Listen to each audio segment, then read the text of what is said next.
Botton Garden. Pasok tayo sa loob. At ito nga, ganitong kalaki ang Botton Flower Garden dito sa Fukuroy, Shizuoka. Yan, nakita niyo po ba yung mga flower na yan? Ang gaganda ng kulay. Mga button flower po yan. Tara, ikot ko kayo dito. At ito nga, iba't ibang kulay niyan. May kulay pink. Ito, kulay purple, oh, na hindi pa siya nag-mulaklak.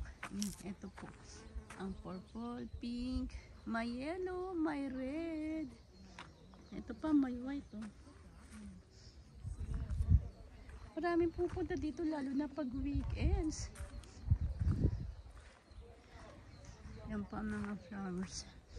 Ikot ko kayo. Pwede rin dito pahinga, rest, umupo.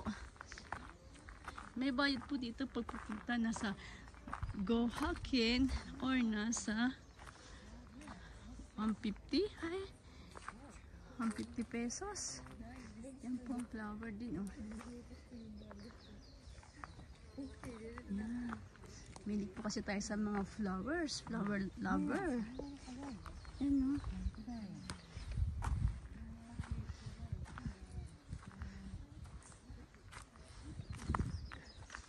Ayan. Ito, ganda, oh. Ayan, kulay pink.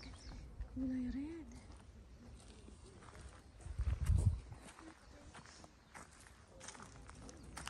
Flowers, oh.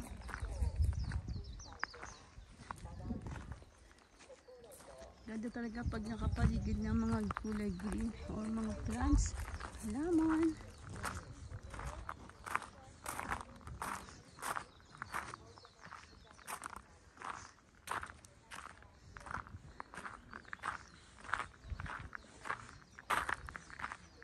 Dito bawat season, maraming iba't ibang mga bulaklak. Kaya ng sakura, katatapos lang po, tulip. May ajisai din tuwing June. Etong button flower naman din, oh. Diba, kakaiba talaga dito sa Japan. Ang daming mga bulaklak na yung iba, di mo alam ang pangalan. Ayan. Ganda. Ito wala pa, oh. Oh, diba ito? Ay, pink. Ganda. Akala ko nga rose, eh. Ito, oh. Ayan.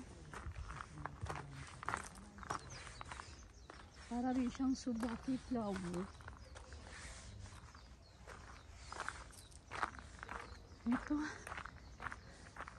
siguro pag anong season na bulaklak to.